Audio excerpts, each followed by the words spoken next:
mayaman sa abaka, dangan mga darakula, magagawi na klase ng kahoy, na angay ng gadgibo na parang, dangan iba pang darakulang sa kayang pandagan.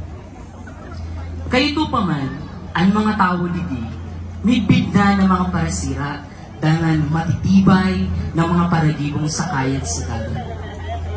Ang paraw, iyong sakayan ng mga produkto na bigdadara sa manlaing-laing lugar.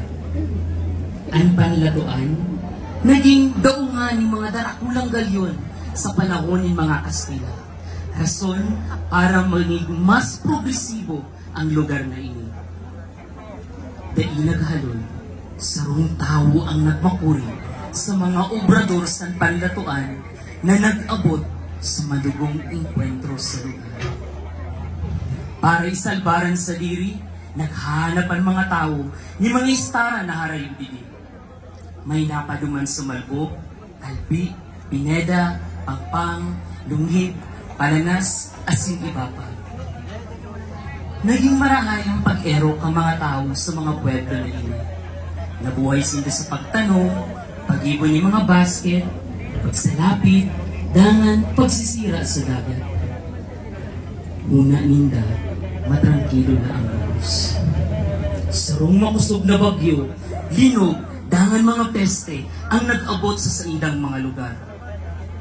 Ang mga tao kan Kalpi, Malbog, Lungig, Pineda, Pampang, dangan Palanas, nagkaiguan yung mga helang na dai maaral.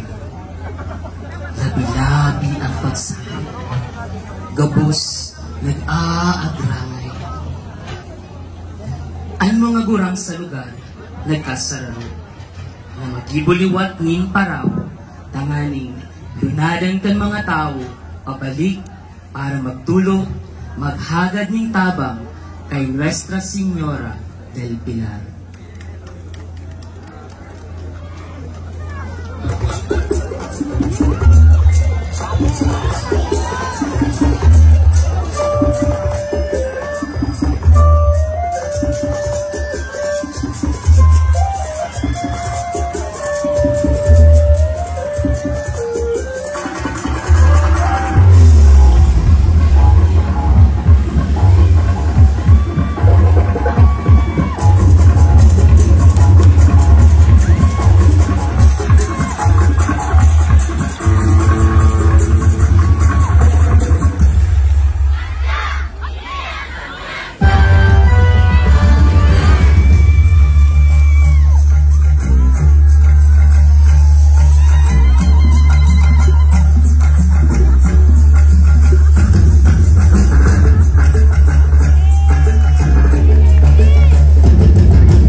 Diyos ko,